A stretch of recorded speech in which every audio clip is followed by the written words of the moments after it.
Johar Tsarnaev arrived at the federal courthouse where he'll stand trial, just 2 miles from the area where 2 bombs exploded, killing 3, injuring 260, and devastating an entire community.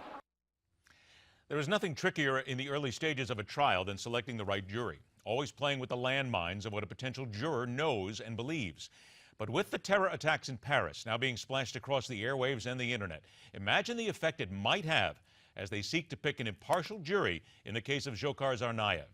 Let's welcome to MidPoint the premier criminal defense attorney in the state of Massachusetts and a widely featured commentator on legal matters. Geoffrey Nathan joins us today. Jeff, thanks so much for being here. Thank you. Jeff, I can only imagine that with what's happening today, that if I'm a defense attorney and I'm sitting here getting ready and listening to jurors and putting them through voir dire, that they're all going to see what happens. They're all going to see terrorism happening in Paris. They're all going to see scenes of an individual in blood on the street. If I'm a defense attorney, I'm thinking that this is going to either set me up for an acquittal, for an immediate conviction, or some sort of an appeal. How does it all work now?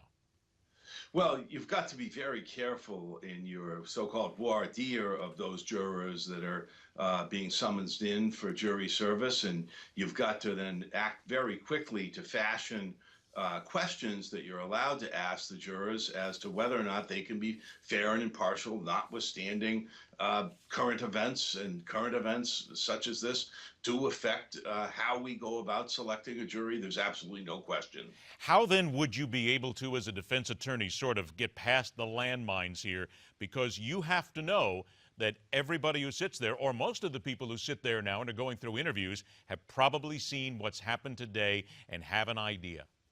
Well, you have to just ask, make sure that they're able to be fair and impartial and deliberate based upon the evidence that comes from the witness stand only. And that's a jury instruction from the judge as well. So not only is it part and parcel of picking the jury, but it also comes down to the fact that you're looking down the line as to whether or not the jurors that you're putting in the box can be fair and impartial when they're deliberating and not let outside influences like the Paris bombings affect how they vote on your client's matter. I wanted to get your opinion on this because this article came out today, and at the front of it says, do we want to make Geoffrey Tsarnaev into a martyr, or should prosecutors cut a deal for life in prison? As an attorney looking at both sides of it, which one do you think is the better idea?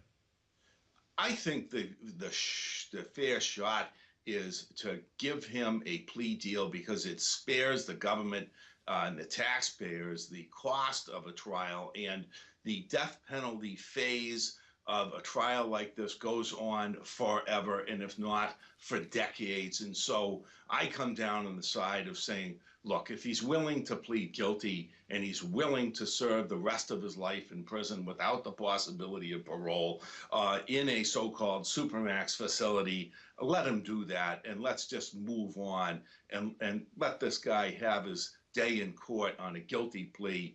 But in terms of having the entire federal court in Boston shut down for 6 months over this matter, I mean, as juxtaposed to breaking down the death penalty averment in the indictment and dismissing it in favor of life without the possibility of parole, that's where I come down. Jeff, I got about 30 seconds left. I lived in Massachusetts for 4 years. I know the people there very well, and the government is figuring that they can convince the people of Massachusetts to put this man to death.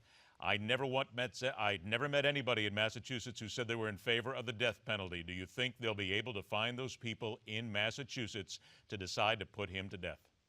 Yes, they have. The issue is whether or not the judge will pull it out from under the jury's feet and just sentence this defendant to life in prison because the jurors can't be unanimous in their decision. So that's what could happen in this particular matter, and we'll see how things unfold. The people there in Massachusetts want revenge?